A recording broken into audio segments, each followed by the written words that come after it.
Salut à tous et bienvenue sur ce nouveau podcast, c'est Tony et comme vous le savez, c'est toujours un grand plaisir pour moi de vous retrouver pour démarrer cette nouvelle semaine ensemble.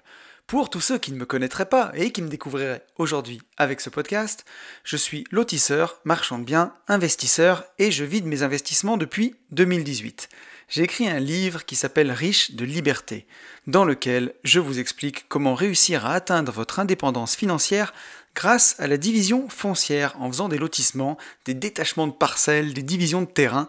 La promesse, c'est d'arriver chaque année à dégager au minimum 50 000 € de marge pour pouvoir en vivre, pour pouvoir prendre votre indépendance et passer un peu plus de temps à faire ce qui vous plaît vraiment dans la vie. Notre livre, il est dispo sur notre site www.abinvest.net/boutique ou alors vous allez sur mon Instagram, vous tapez @unevie-de-liberté, vous allez me trouver sur Insta, il y a même des stories travaux où vous pouvez voir la division foncière en action, il y a pas mal de contenu et on se retrouve chaque semaine sur ce podcast, tous les lundis à 10h, ce podcast qui s'appelle lui aussi Une vie de liberté et où on explore ensemble toutes les façons de vivre plus libre, que ce soit dans les poches, parce que c'est important, mais aussi dans la tête, parce que c'est encore plus important. On va commencer ce podcast, comme chaque semaine, en remerciant tous les gens qui m'ont mis un commentaire suite à l'épisode de la semaine dernière. Un grand merci à Adriane, Jean-Baptiste, Delphine, Xavier, Clément, Olivier, Hervé, Sam, Vincent, Quentin, Jimmy, Robin, je suis un lama, ça ne s'invente pas, Jérôme, Nadège, Cyril, Xavier, Vincent et David. Voilà, merci beaucoup à vous tous de commenter le podcast, de me mettre des messages. C'est vous qui nourrissez la première rubrique de chaque épisode. Ça me permet d'échanger aussi avec vous, donc ça c'est vraiment trop cool.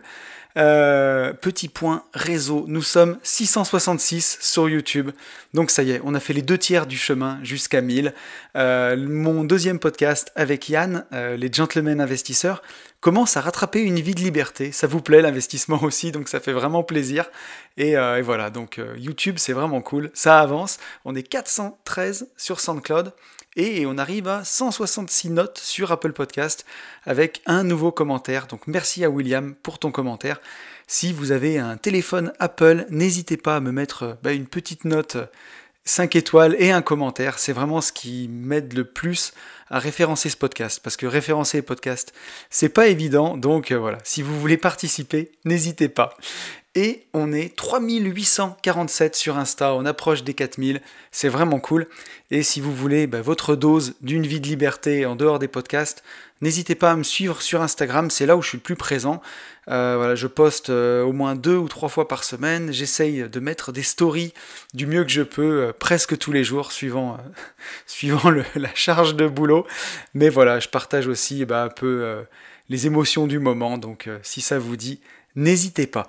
Et encore un grand merci à tous ceux qui prennent le temps de liker les épisodes et de commenter. On va commencer, avant d'attaquer le retour sur le podcast de la semaine dernière et le sujet du jour, par les news. Et les news, c'est que ça y est, je suis arrivé au bout de mes travaux et donc je vais déménager dans ma nouvelle résidence principale. Je vais pouvoir retrouver un peu de temps parce que depuis novembre, je suis dans les travaux. Alors, Dieu merci, je fais pas tout. J'ai des artisans qui bossent énormément, mais voilà, j'ai pas mal fait les courses pour tout le monde. J'ai passé beaucoup de temps, que ce soit sur les plans, sur les finitions, et j'avais peu de temps pour moi au final, et Dieu sait que le temps, c'est important. Donc là, je suis hyper heureux à l'idée de retrouver du temps. Ça va me permettre de vous faire plein de contenus super, j'espère en tout cas, où je vais faire de mon mieux, que ce soit sur Une vie de liberté ou sur les Gentlemen Investisseurs. Ça va être vraiment chouette. Et j'ai aussi des petites idées de formation dans le même style que celle des ETF. Donc pour l'instant, je suis en train encore de réfléchir à ça. Mais voilà, des choses avec un prix abordable et qui soient vraiment utiles. Donc je vais avoir du temps pour plancher là-dessus. Et ça, c'est vraiment cool. Et d'ailleurs, on vous prépare une jolie surprise avec Yann pour dans quelques temps. On bosse dans l'ombre là, mais il y a des trucs vraiment cool qui arrivent pour ceux qui kiffent les Gentlemen Investisseurs. Donc, j'en dis pas plus, mais ça va être vraiment cool. Une autre news, c'est que jeudi soir à 21h, je serai en live sur Instagram, sur la chaîne de Sébastien Marcus. Donc vous pouvez vous connecter ou sur mon Insta ou sur celui de Seb. Et on va parler ETF, justement. Donc à 21h pour un live de au moins 1 heure et le temps que ça durera et le temps que les gens auront besoin. Où voilà, je pourrais répondre à toutes vos questions sur les ETF. On va vraiment partager là-dessus, ça va être vraiment sympa. Donc c'est ce jeudi soir à 21h. N'hésitez pas, je pense que ça va être vraiment cool. Et on en a fini avec les news de la semaine. On va faire un petit retour sur le podcast de la semaine dernière.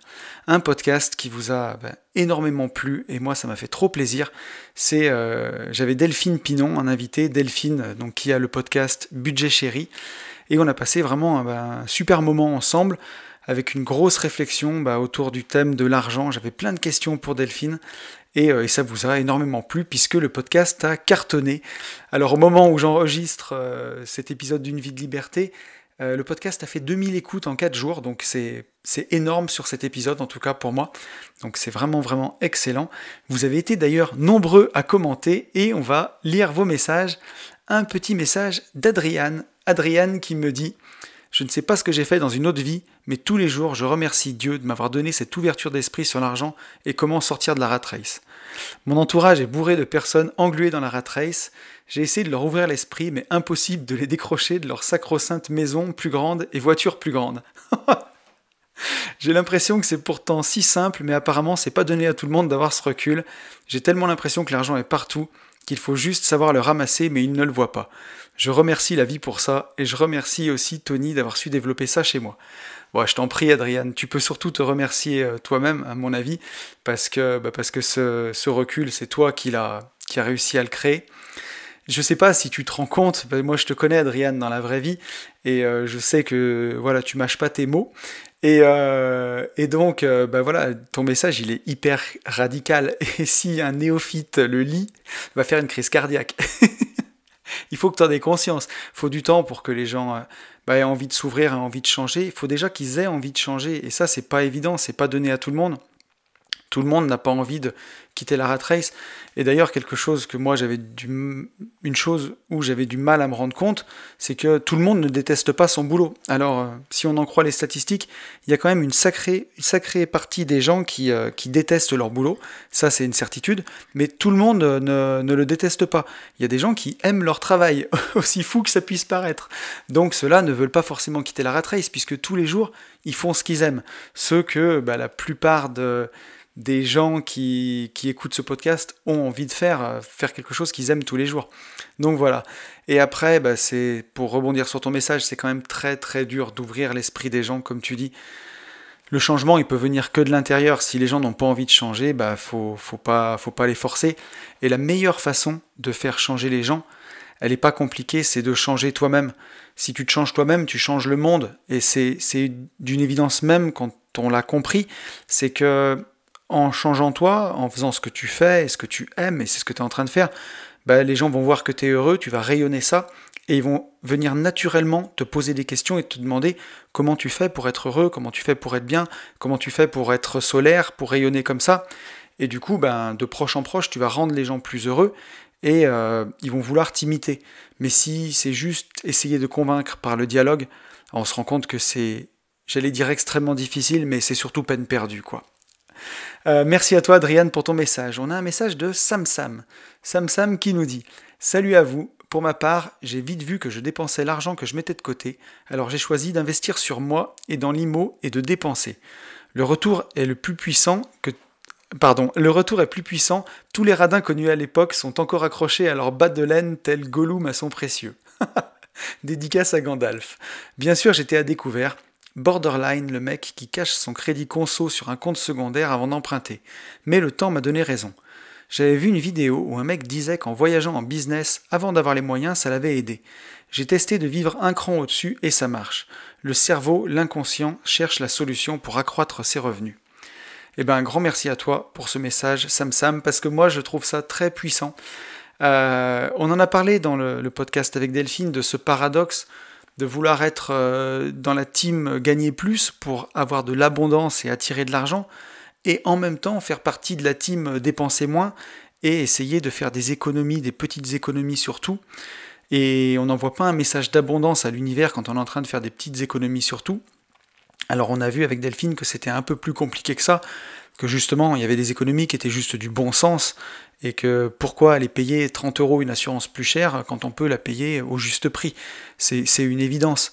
Mais justement, si on va dans le sens du message de Sam, c'est pas complètement dénué de sens de se dire augmenter un peu son lifestyle. Alors il faut que ce soit temporaire, on puisse vite revenir en dessous, mais justement pour tromper son cerveau et lui demander comment pouvoir faire pour avoir ces choses-là.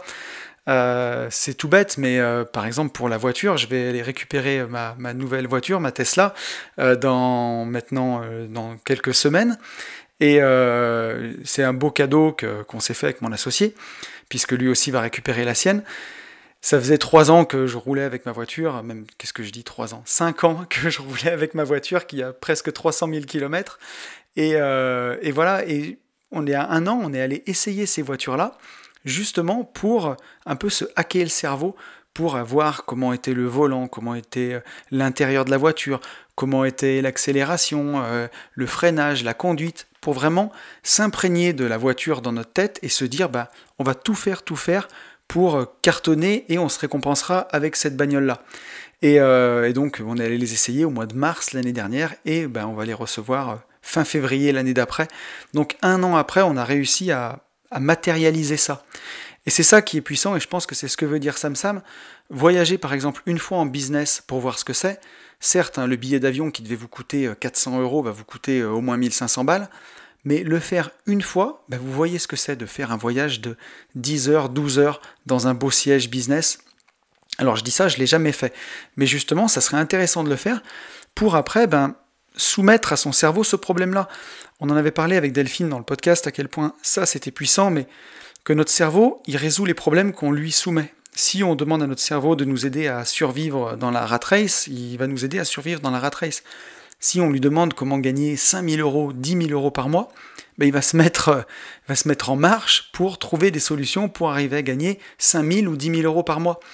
Et donc si vous essayez de voir ce que c'est la classe business, par exemple, une fois, en avion, vous rendre compte de ce que c'est, la finition des sièges, le petit verre qu'on vous sert quand vous arrivez, vraiment palper tout ça.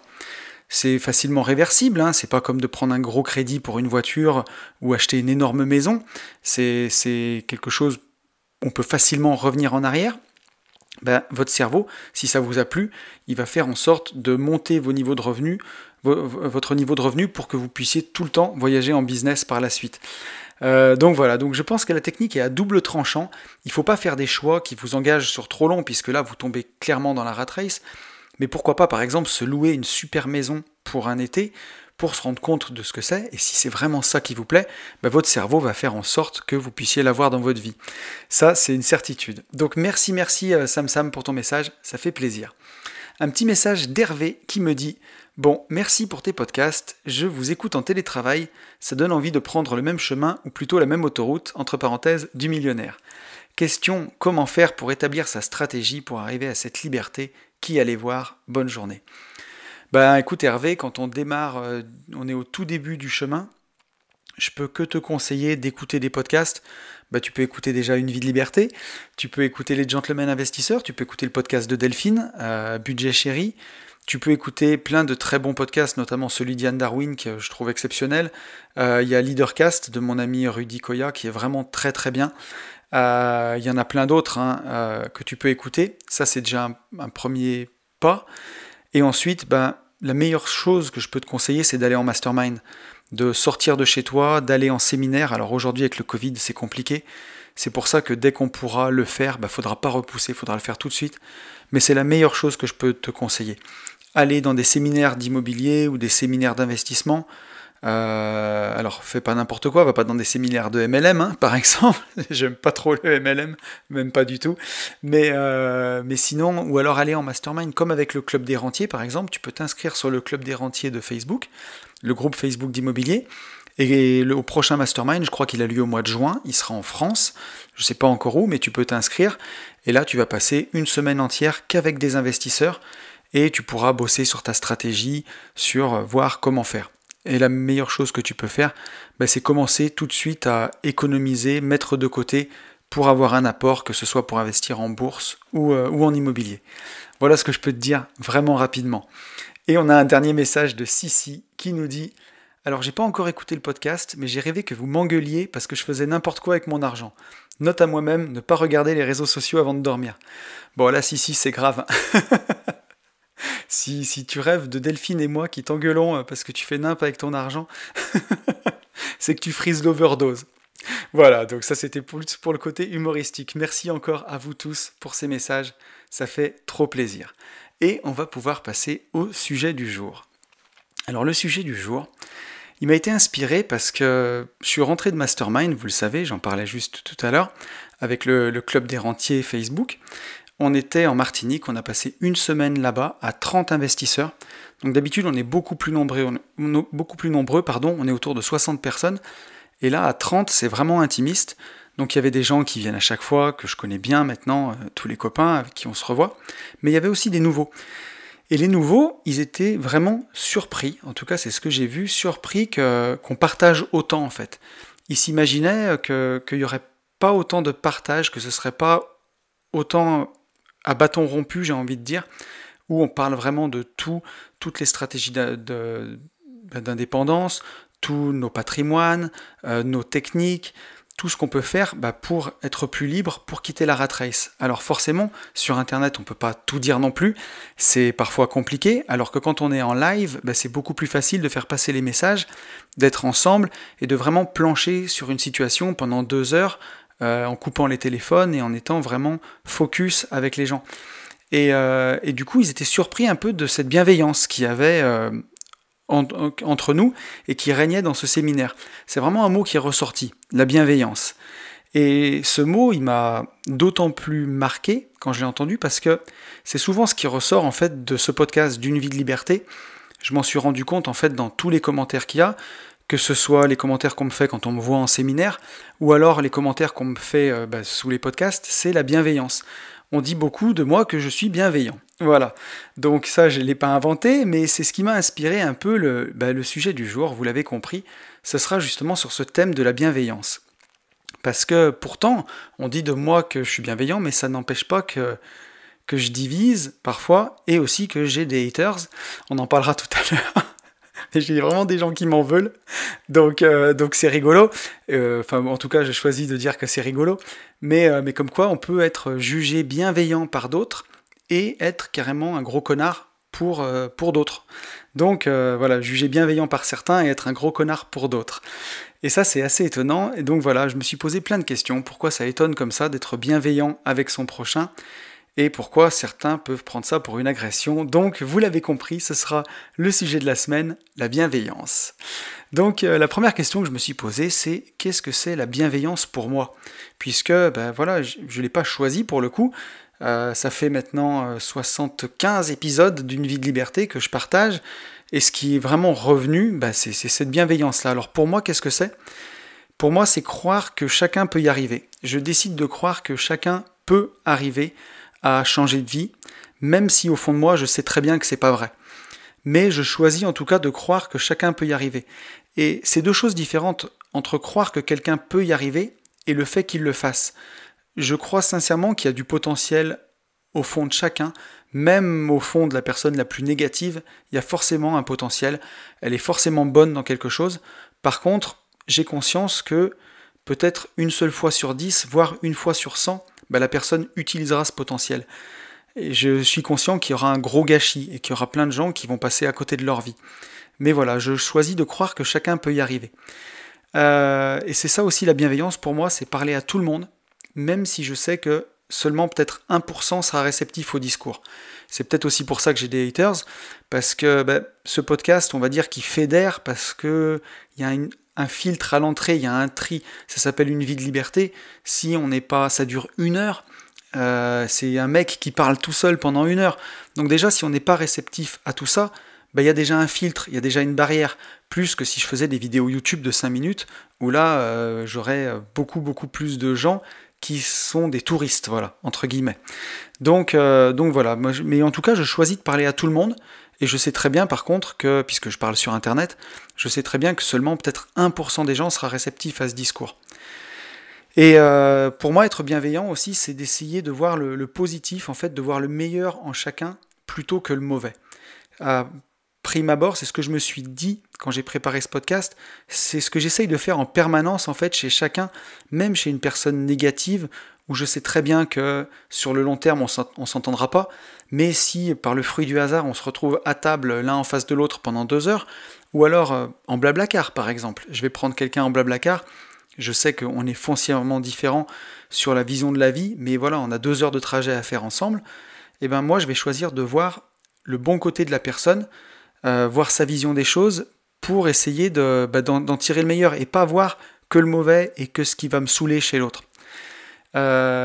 Pour moi, être bienveillant, c'est aussi être tolérant avec celui qui veut pas marcher sur le chemin que j'ai choisi moi.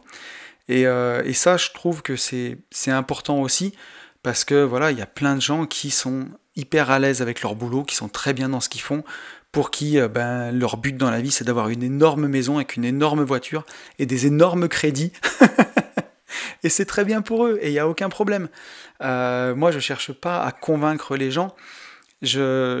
En tout cas, comment dirais-je, je délivre mon message, et si ça touche, eh ben, tant mieux.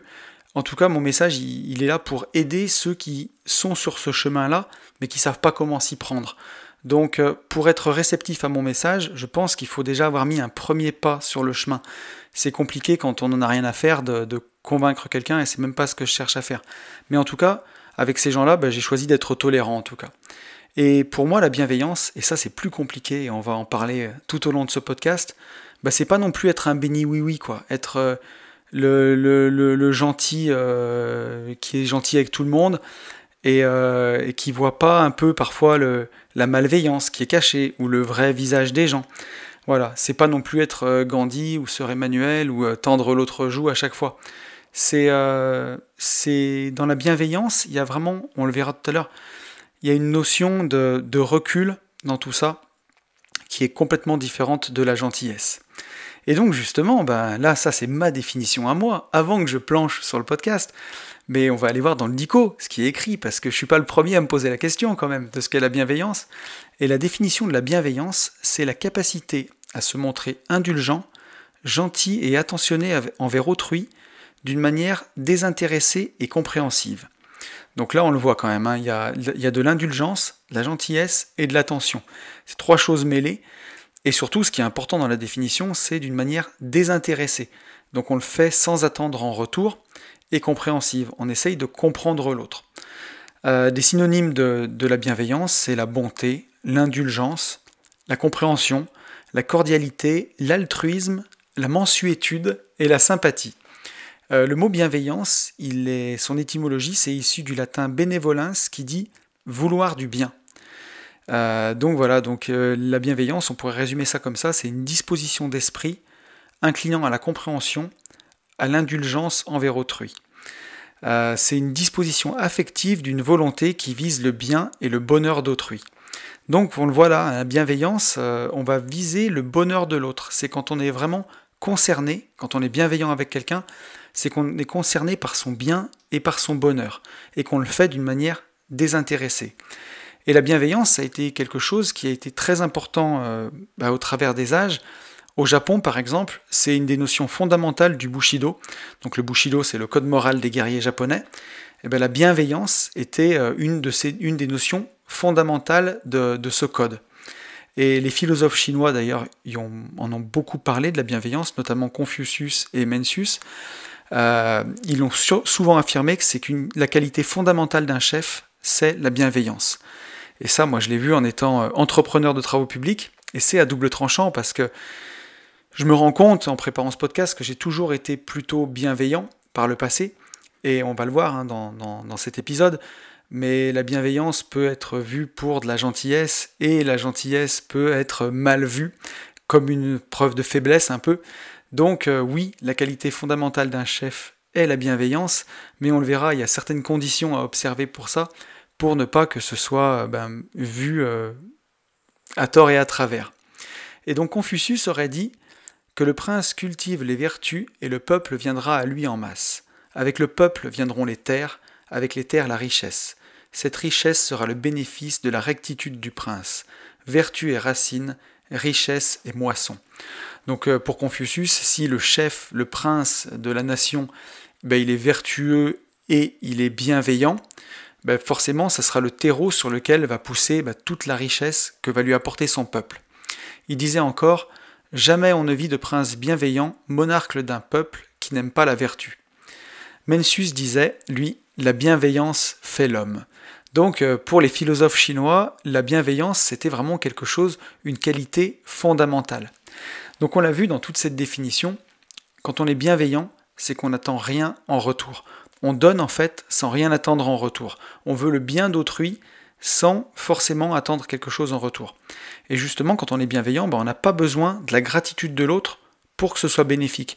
Puisqu'on le verra tout à l'heure, la bienveillance c'est important, ça fait du bien, et on n'a pas besoin de la gratitude de l'autre pour qu'elle soit bénéfique. Et donc le contraire de la bienveillance, qu'est-ce que c'est ? C'est l'agressivité, le dédain, l'hostilité ou la malveillance. Donc là, c'est carrément l'opposé, quoi. C'est quand on veut nuire, c'est quand on a un comportement hostile envers les autres. Alors justement, pourquoi ça étonne comme ça qu'on puisse être bienveillant et pourquoi du coup les gens ne sont pas bienveillants ? Pourquoi quelle en serait la raison ? Donc souvent, le plus gros sujet que j'ai trouvé, c'est que la bienveillance, elle est confondue avec la gentillesse. Et la gentillesse, dans notre société, c'est vraiment pas une qualité. J'en parlais beaucoup en mastermind, mais c'est souvent mal perçu. Et c'est vraiment pas valorisé par la société d'être gentil, quoi, clairement. Ça peut être vu vraiment comme un aveu de faiblesse. Et moi, je le voyais en étant chef d'entreprise, il y a quelques années maintenant, quand j'avais 35 salariés, j'étais bienveillant, en tout cas j'essayais de l'être au maximum, et c'était vu parfois comme un aveu de faiblesse, comme de la gentillesse, comme une faille dans laquelle on peut s'engouffrer. Et c'était vraiment pas bon. Et voilà, et donc moi, en tout cas c'est ce que je pense, c'est que dire de quelqu'un qu'il est gentil, souvent c'est le pire. Et c'est qu'on n'a rien d'autre à dire, parce qu'on pourrait dire de quelqu'un qu'il est courageux, qu'il est intègre, qu'il est honnête, qu'il est loyal, qu'il est déterminé, qu'il est dévoué, qu'il est bosseur, mais le qualificatif qu'on va choisir, c'est « il est gentil ». Et ça, c'est un problème de notre société, c'est qu'on a l'impression que quand on dit de quelqu'un qu'il est gentil, c'est qu'on n'a rien d'autre à dire de lui, quoi, entre guillemets. Et c'est moche, c'est moche. Et souvent, on le voit dans le langage courant, quoi, quand on dit il y a quelqu'un qui n'a pas une grande... comment pourrais-je dire ça ? En cherchant mes mots et sans vexer personne, mais quelqu'un qui n'aurait pas beaucoup de charisme, par exemple, qui serait timide, qui serait effacé, la seule chose qu'on va pouvoir dire de lui, c'est qu'il est gentil. On connaît même pas vraiment son caractère, vu qu'il est effacé, qui se montre pas beaucoup, qui se met pas beaucoup en avant, on va dire qu'il est gentil. Et j'ai même entendu des phrases dans mon entourage, mais du style... il est gentil, on l'aime bien au village, quoi, depuis que le chien est mort. Ce genre de truc, quoi. Donc voilà, et le qualificatif gentil dans notre société actuelle, c'est pas très valorisant, c'est pas très bien perçu, et c'est pas étonnant dans une société qui est de plus en plus individualiste, où chacun pense vraiment un peu qu'à lui, que la gentillesse ne soit pas une qualité exceptionnelle à mettre en avant. Alors, quelle est la différence entre justement la bienveillance, qui serait bien vue, et de la gentillesse, qui serait un peu moins vue ? Alors je suis allé voir dans le Larousse, et dans le Larousse, on trouve 2 définitions pour la gentillesse. Donc la définition littéraire, c'est le caractère de quelqu'un qui est d'une complaisance attentive et aimable. Et la deuxième définition, je vous le donne en 1000, elle est ironique, c'est une insulte, action mauvaise ou injure. Voilà. Donc être gentil, quelqu'un de gentil, c'est dans le Larousse, il y a un sens ironique qui est vraiment une insulte. Donc ça c'est incroyable, quoi. Et c'est vraiment pour le côté trop bon, trop con. Quand on dit quelqu'un qu'il est trop gentil, trop bon, trop con, c'est cette mauvaise réputation des gens gentils qui est culturelle en fait, tout simplement. Parce qu'elle donne la sensation d'être soumis aux autres et elle apparaît comme une forme de faiblesse. Donc ça, on n'y pourra rien. Dans le mot gentil, on a un peu ces deux côtés-là. On a à la fois ce côté qui fait partie de la bienveillance, et on a aussi le côté où ça donne un peu cette sensation de faiblesse. C'est pour ça que la bienveillance c'est différent, c'est que la bienveillance, elle implique aussi quelque part une hiérarchie. Par exemple, les parents peuvent être bienveillants avec leurs enfants, mais un enfant peut moins être bienveillant avec son parent. Un patron peut être bienveillant avec ses salariés, mais on entendra moins dire que les salariés sont bienveillants avec le patron. La réciprocité, là, elle fonctionne pas. Donc, il y a une nuance ici. On le voit que la bienveillance, et on le voit avec les philosophes chinois, qui parlaient du prince bienveillant, les guerriers japonais, qui avaient un pouvoir sur les autres, donc qui devaient être bienveillants. Et je pense que ce qualificatif de bienveillance qui vient un peu pour mon podcast, alors il ne veut pas dire que je suis au-dessus des autres, me faites pas dire ce que j'ai pas dit, mais en tout cas, il vient pour deux choses, c'est que pour le coup, c'est moi qui suis derrière le micro, et c'est moi qui ai la tribune, donc le fait que je délivre mon message, je pourrais délivrer n'importe quel message, mais moi j'ai choisi de délivrer un message plutôt bienveillant, en tout cas, parce que c'est ça qui est important, et donc c'est pas un message gentil, puisque pour le coup, c'est moi qui suis derrière le micro, et c'est les autres qui écoutent. Donc je pense que là, il y a un rapport. Alors, je ne sais pas si on peut dire de hiérarchie, mais en tout cas, y en a un qui parle pour plusieurs qui écoutent, pour le coup.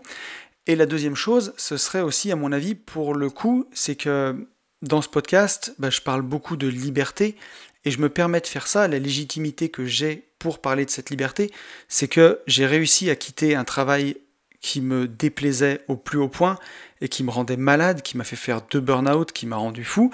J'ai réussi à le quitter et aujourd'hui à vivre d'une façon libre et d'une façon qui en tout cas me plaît. Alors on le verra, enfin on le voit plein de fois, la liberté elle est toute relative, forcément que...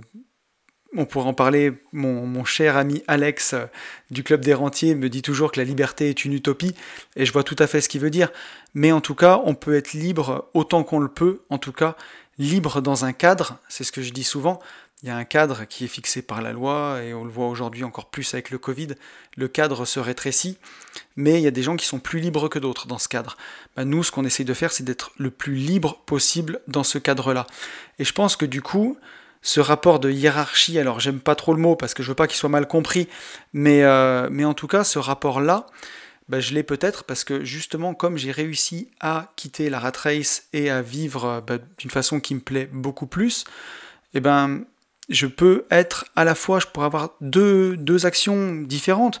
Je pourrais critiquer ceux qui y sont encore, je pourrais dire qu'ils sont nuls, je pourrais dire qu'ils n'ont rien compris, je pourrais dire qu'ils passent à côté de leur vie, je pourrais dire que c'est des minables.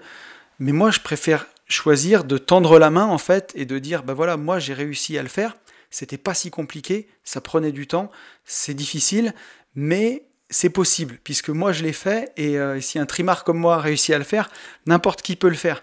Donc, voilà, c'est le message que j'ai choisi de délivrer.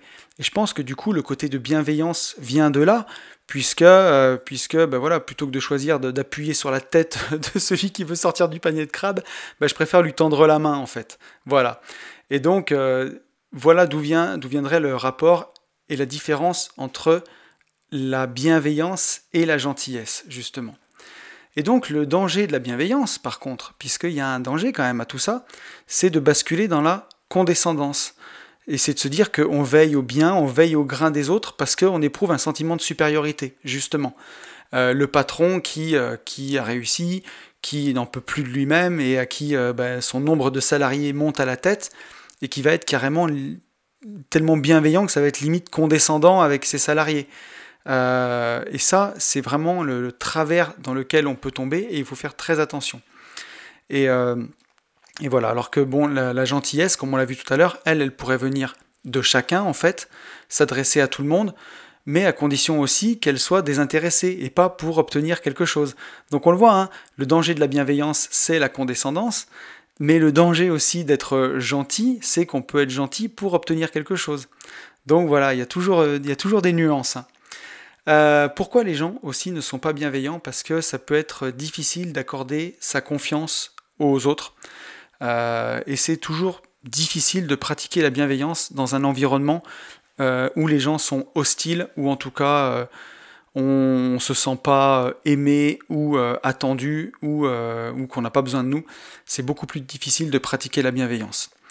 Il y a aussi une autre raison pour laquelle les gens ne sont pas bienveillants, c'est que le jugement, la comparaison et la non-acceptation de ses propres faiblesses, elles peuvent nous empêcher d'être bienveillants.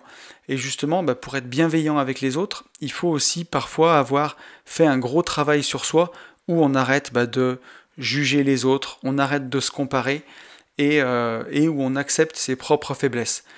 Voilà. Et quand on juge, si on est en train de juger, on n'est pas en train d'accepter l'autre tel qu'il est, et si on ne l'accepte pas, c'est très très dur d'être bienveillant. Et je pense que c'est aussi pour ça que moi, en tout cas, j'essaye au maximum d'être bienveillant, parce que voilà, quand la vie nous a mis deux burn-out, parce que justement on ne se respectait pas et qu'on essayait au quotidien, tout le temps, de faire des choses qui n'étaient pas pour soi. Moi, c'est ce que je faisais. J'étais pas fait vraiment pour le management, je pense, et je passais ma vie à faire du management. Et au bout d'un moment, quand on a fait deux burn-out, on se regarde dans la glace, on se remet en question, on compte ses forces et ses faiblesses, et on les accepte en fait. On accepte là où on a des forces, on accepte là où on a des faiblesses. Moi, je vois que peut-être j'avais une force pour la bienveillance, justement, en tout cas dans mon ancien boulot, et peut-être une faiblesse, en tout cas, d'être peut-être trop gentil aussi avec certains, justement. Je préfère faire une force, en tout cas, de cette bienveillance et l'utiliser pour faire des podcasts, par exemple, et pour tendre la main à ceux qui veulent quitter la rat race, leur montrer le chemin et les aider à avancer. Je préfère vraiment faire ça plutôt que de ne pas prendre conscience de mes forces et mes faiblesses et continuer de, persévérer dans une voie qui n'est pas faite pour moi. Donc voilà. Et donc il y a des extrêmes aussi, pour finir avec cette partie du podcast, il y a des extrêmes dans la bienveillance. Donc par exemple, donner de façon démesurée. Si on donnait énormément, ça devient gênant, quoi, clairement. Ou bien en arriver à négliger ses propres besoins personnels, par exemple.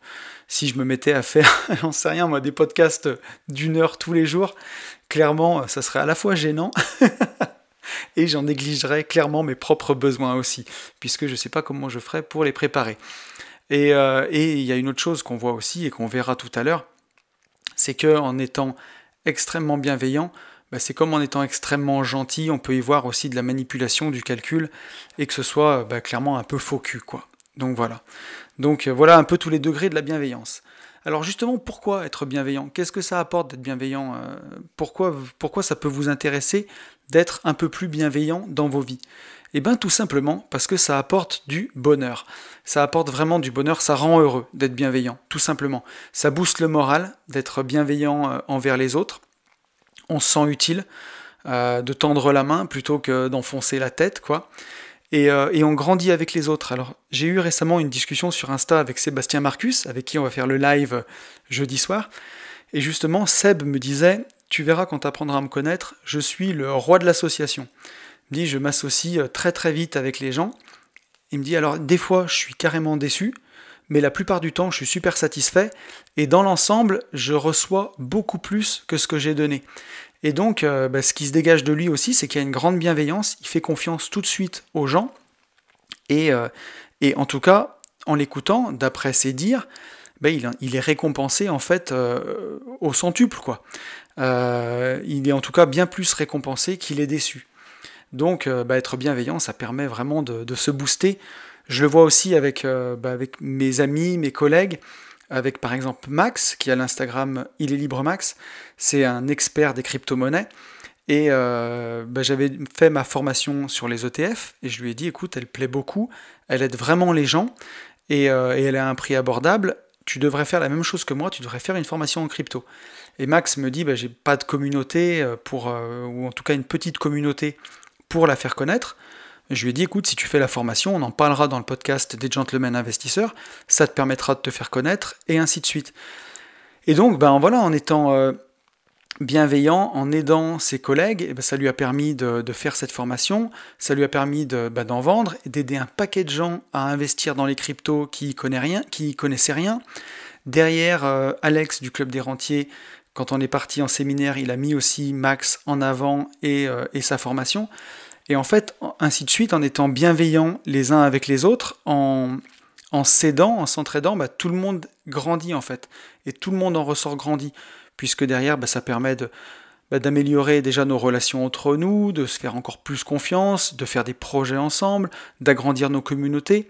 Et tout ça, ça nous fait du bien et voilà, et ça nous rend heureux en fait, parce que c'est prouvé scientifiquement que faire le bien autour de soi rend heureux. Alors je vous fais pas l'affront de vous mettre toutes les études qui le prouvent, mais en tout cas en préparant ce podcast, c'est ce que j'ai vu, il y a de nombreuses études, c'est que tout simplement faire le bien rend heureux. Et c'est aussi pour ça qu'avec Une vie de liberté, je fais des podcasts où à chaque fois, forcément au début, je vais noircir le trait en expliquant tous les problèmes que peuvent engendrer certains comportements, mais tous les podcasts, vous pouvez les écouter, ils finissent avec des clés, parce que c'est ça le but. Le but, c'est Une vie de liberté, c'est pas BFM TV, quoi. Je suis pas là pour vous enfoncer, pour vous plomber le moral. Je suis là pour parfois montrer qu'il peut y avoir des problèmes, qu'il y a des travers qui peuvent nous emmener vraiment là où on n'a pas envie d'aller, mais le but, à la fin, c'est de délivrer des clés, c'est de donner des clés, et c'est ça qui est important. Et c'est ça qui aide, et c'est ça qui fait du bien, c'est justement de se rendre utile en fait. Et tout ça, en étant bienveillant, on fait fonctionner aussi la loi de l'attraction, parce que en étant heureux et en étant bienveillant avec les gens, en les rendant heureux, forcément on s'amène du bonheur et ainsi de suite et ainsi de suite. Et puis être bienveillant, ça nous décentre aussi un peu de notre propre personne, parce que voilà, des fois on peut avoir tendance à être, quand on a envie de succès, quand on a envie d'avancer, quand on a envie de réussir, on peut être vraiment un peu centré sur soi, et être bienveillant avec les autres, donner un peu de son temps, donner un peu de son attention, aider, ça nous décentre un peu de notre propre personne, et ça parfois ça fait du bien. Alors, la question qui a tout de suite sa réponse, peut-on être bienveillant et être critiqué quand même, à votre avis? Eh ben oui, pour certains qui sont convaincus que réussir c'est impossible, alors être bienveillant, c'est vu clairement comme de la condescendance et c'est être faux cul. Et il y a des gens qui vraiment pensent ça. La bienveillance, elle prend alors plus qu'une connotation condescendante, hein. C'est vraiment insupportable, quoi. C'est comme un affront. Pour certaines personnes qui sont convaincues qu'on ne peut pas quitter la rat race, qu'on ne peut pas réussir, qu'on ne peut pas y arriver, que j'ai quelque chose de plus que les autres, par exemple, quand ils écoutent Une vie de liberté, et quand ils écoutent ce discours qui dit qu'on peut y arriver, eux, la seule chose qu'ils entendent, c'est « espèce de trou de balle, tu te fous de notre gueule, on peut pas y arriver, t'es là pour vendre tes trucs, t'es là pour t'enrichir sur notre gueule, et t'es là pour te rendre encore plus riche et faire croire qu'on peut y arriver, mais on peut pas y arriver. » Et pour eux, ce qui, en tout cas, est perçu par certains comme de la bienveillance, pour eux, c'est perçu comme carrément de la condescendance, quoi. Et ça, c'est hallucinant. Et d'ailleurs, on peut en parler un peu. J'ai eu un hater récemment sur Facebook qui, j'avais commenté une publication. Je sais pas si j'en ai parlé sur Une vie de liberté déjà, mais j'avais commenté une publication sur un groupe Facebook d'immobilier, sur le Club des Rentiers d'ailleurs, d'un gars qui décrivait sa journée de travail, qui était chauffagiste, et il décrivait un sacerdoce, quoi, clairement, qui se levait le matin à 6h30 avec la boule au ventre, qu'il arrivait chez ses clients à 7h30, que le client regardait sa montre en lui disant « on avait dit 7h30 alors que c'est 7h33 », qu'il stressait tout le matin, qu'à midi il buvait une pinte pour se déstresser, qu'ensuite il rentrait au bureau, il faisait cette vie jusqu'à 8h du soir, et tout ça vraiment décrit, et moi j'avais commenté en disant que c'était une belle rat race justement qui faisait pas envie, qui faisait mal au ventre, quoi. Et que la personne, si jamais pour elle sa vie c'est un sacerdoce à ce point, et c'est justement s'identifier à sa souffrance, hein, j'en avais déjà parlé, et aussi parce que ça faisait sûrement écho à ce que j'avais vécu moi, et la façon dont ce brave gars qui était chauffagiste décrivait sa journée, c'est exactement ce que j'ai vécu pendant 12 ans en étant entrepreneur de travaux publics, et j'aurais décrit mes journées exactement de la même façon que lui. Et donc, pour les gens qui me connaissent en tout cas, ils savaient que ce commentaire n'était pas du tout haineux, au contraire, c'est un commentaire justement, comment dirais-je, presque avec de la tendresse, en disant que moi aussi j'étais dans ce cas-là, et je me disais, aujourd'hui je me dis, si le boulot est un sacerdoce pour toi comme ça, il faut absolument que tu changes, tu peux pas rester là-dedans, faut changer. Et c'est facile à dire, parce que si j'avais rencontré le Anthony d'aujourd'hui, là, qui l'avait dit à l'Anthony d'il y a une dizaine d'années, ou même 5 ans seulement, c'est ce qu'il lui aurait dit. Il lui aurait dit c'est impossible. Moi, je pensais que c'était impossible de quitter mon job. Et justement, alors que c'est possible, Mais quand on est à fond dedans, quand on s'identifie à sa souffrance, quand on a vraiment l'impression de faire qu'un avec son boulot et de le vivre comme un sacerdoce, quoi, on a l'impression de porter sa croix, clairement. Et voilà, moi en tout cas, quand j'ai commenté ça, je disais que ça faisait pas envie, en tout cas, de vivre comme ça. La vie, ça doit pas être un sacerdoce. La vie, c'est pas une longue plainte, c'est pas une longue souffrance, hein. Ça doit pas être comme ça, en tout cas. Il faut pas que ce soit comme ça. Et voilà, j'ai trouvé ça en tout cas dommage. Et quand j'ai marqué ça sur le post, il y a des gens il y a une personne notamment qui m'est tombée dessus et qui m'a dit c'est pas parce que t'as 2 podcasts de merde qu'il faut te croire au-dessus du lot, c'est pas parce que t'as vendu ta boîte et que t'as 3 sous qu'il faut te la péter, j'espère que tu vas couler ta boîte, que tu retourneras faire les 2-8 et que voilà, et que tu galéreras pour nourrir tes enfants ou un truc comme ça. Et je me suis dit mais c'est fou le degré de haine qu'a cette personne au fond d'elle. Et comment il peut percevoir mon discours, alors que pourtant, pour reparler de ce post Facebook, j'avais vraiment la même vie que ce gars, donc je suis encore plus à même de commenter ça, quelque part. Parce que moi, j'ai vraiment eu l'impression de vivre la même chose que lui. Le gars racontait son sacerdoce de petit patron, et moi j'avais un sacerdoce de petit patron aussi. On était pareil, quoi. C'était pas le discours d'un employé, comment dirais-je, écrasé par son patron. Non, non, ce post Facebook, c'était le discours d'un petit patron. C'était typiquement comme moi. Comme ce que j'étais et ce que je faisais. Et j'essayais justement de montrer qu'il y avait une autre voie, tout simplement. Et pour une personne qui est un hater comme ça, pour lui, comme il n'y a pas d'autre voie, comme c'est impossible de s'en sortir, comme la vie c'est un long sacerdoce, une longue plainte et que c'est horrible, mon discours, qui peut être perçu comme bienveillant par certains, pour lui, il est perçu comme condescendant, où je vais dire oui, c'est possible, il suffit de se bouger. Et pour lui, c'est un affront, puisque pour lui, c'est impossible. Donc voilà. Et tout ça pour dire que on peut être bienveillant, oui, et critiquer quand même, c'est une évidence. Ça sera perçu par de la condescendance par d'autres. Moi, ce que je préfère, c'est être bienveillant et positif, plutôt que de m'entourer de négativité, clairement. Et je sais que si je veux pas une chose, je vais pas me concentrer sur ça, je vais me concentrer plutôt sur ce que je veux. Voilà, si je veux pas retourner dans la rat race, je vais me concentrer sur ce que je veux, c'est-à-dire de l'argent et du temps qui va me rendre libre, clairement. Donc voilà, et donc plutôt que d'exécrer les gens qui râlent, comme ce hater, je vais plutôt aller vers des gens positifs. Et d'ailleurs, ce gars, il s'est fait bloquer du groupe Facebook par Alex en personne, d'ailleurs, quand on était ensemble. Et voilà, puis il ira déverser sa haine ailleurs. Et c'est ce que je fais en général quand il y a des choses comme ça, c'est que je bloque. Et d'ailleurs, j'en parle jamais.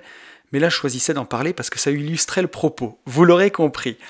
Voilà, ou alors plutôt que de, je sais pas, quelqu'un qui va râler contre des fumeurs parce qu'il ne supporte pas la fumée de cigarettes et qui va maudire les fumeurs, il ferait tout simplement plutôt de les ignorer et d'aller vers des gens qui sont en santé ou qui font du sport et ainsi de suite. Donc voilà, vaut mieux s'entourer de positivité, en tout cas. Mais en tout cas, on peut être bienveillant et être critiqué quand même, hein, et c'est une évidence.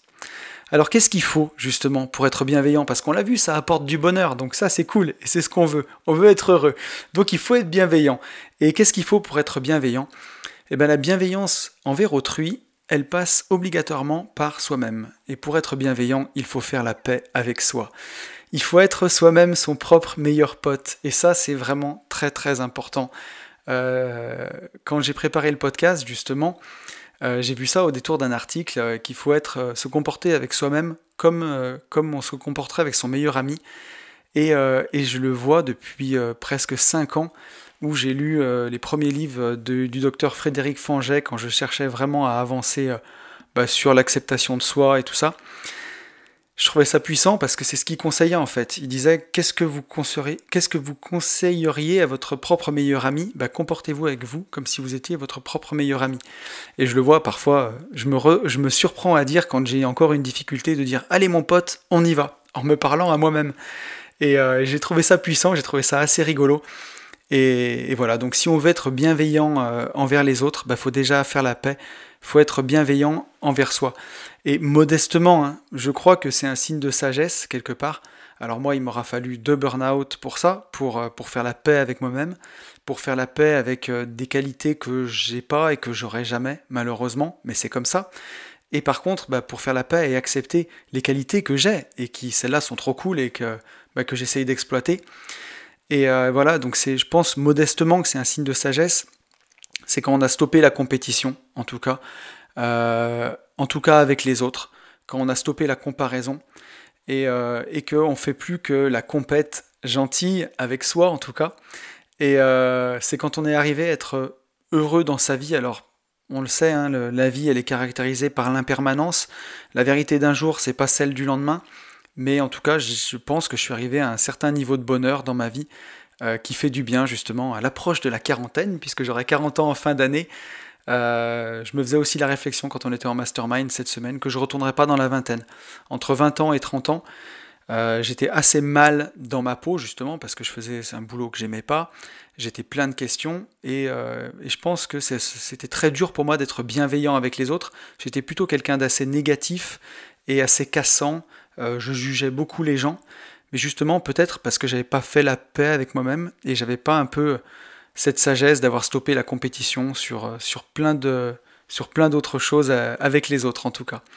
Donc voilà, on ne peut pas être bienveillant envers les autres si on ne l'est pas envers soi-même. Donc soyez bienveillant envers vous-même, acceptez-vous tel que vous êtes, avec vos forces, vos faiblesses. Et pour ça, ça paraît contre-intuitif, mais il faut se passer en premier. Et ça, c'est la condition sine qua non pour être bienveillant, c'est que c'est pas de l'égoïsme, mais c'est hyper important. Il faut prendre soin de soi au départ, quitte à déplaire. Comme quand un jour j'ai décidé de quitter la rat race alors que j'étais dans une société où il y avait beaucoup de membres de ma famille, je suis parti. Et ce qui aurait pu être vu pour de l'égoïsme au fond de soi, à premier abord, pour moi c'était hyper important en fait de me passer en premier. C'est primordial. Il faut exprimer qui vous êtes, mais en respectant les autres. Donc voilà, et ça c'est vraiment super important. Vous mettre en premier, faire vous-même votre propre bonheur. C'est ça qui est le plus important. Les autres n'ont pas le pouvoir de vous rendre heureux. Vous seul avez ce pouvoir. Donc, il faut faire en premier votre bonheur et après, vous pourrez faire le bonheur des autres. C'est exactement comme en avion, quand il y a une dépressurisation. Alors, on l'a jamais vécu. Enfin, en tout cas, si vous êtes là, vous l'avez sûrement jamais vécu. Moi non plus. Et je souhaite à personne de le vivre. Mais en tout cas, c'est ce qu'on nous enseigne dans les avions. C'est que le masque va tomber.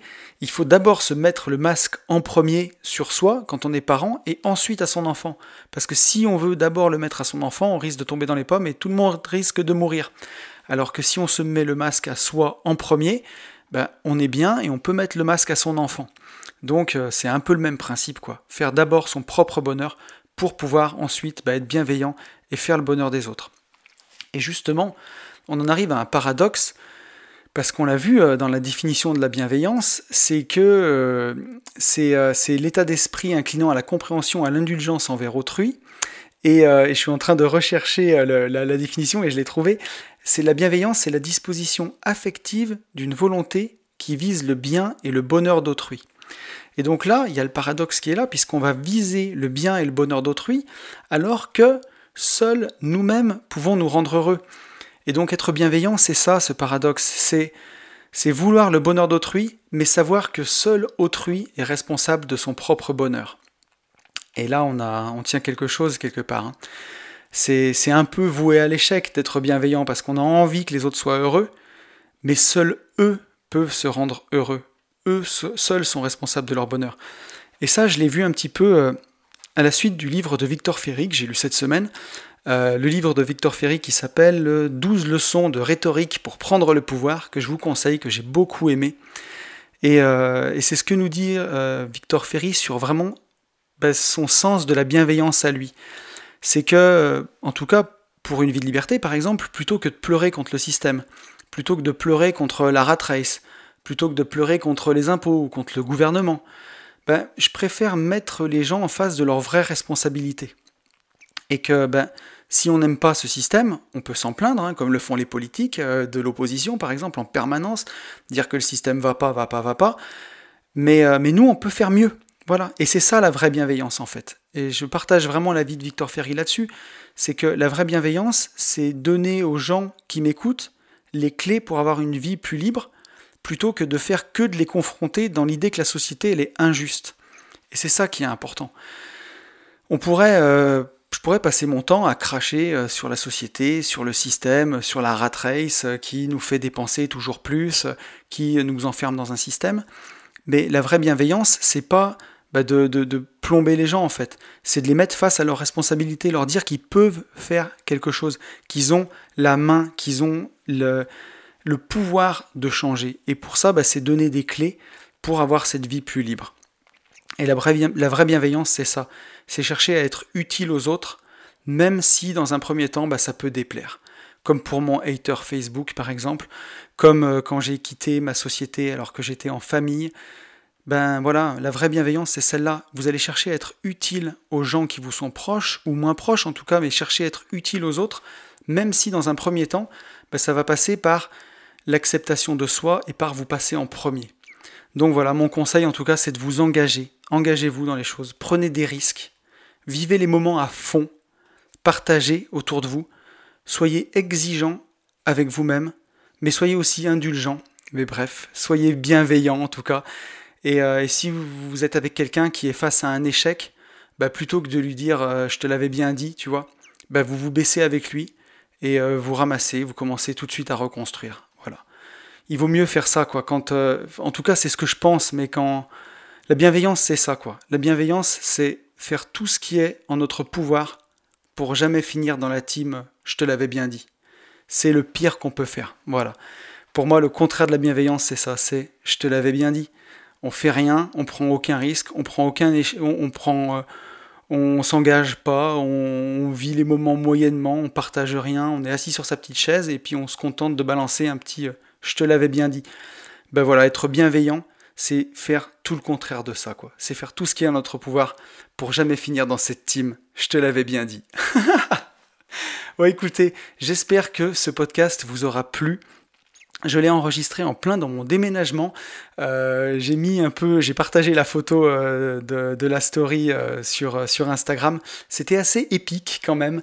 Mais voilà, dernier podcast que j'enregistre dans ce bureau que je suis en train de regarder une dernière fois. Et le prochain sera dans mon nouveau bureau. Donc voilà. J'espère que ce podcast vous aura plu. J'espère qu'il vous aidera à être un peu plus bienveillant. Vous le savez, si vous voulez être plus bienveillant, ça va passer par faire la paix avec vous-même. Et ça, c'est le plus important pour ne pas finir dans la team « je te l'avais bien dit » parce que c'est vraiment pas ce qu'on veut. Je vous souhaite pour cette semaine et pour toujours le meilleur. Et vous le savez, je vous souhaite par-dessus tout de vivre libre.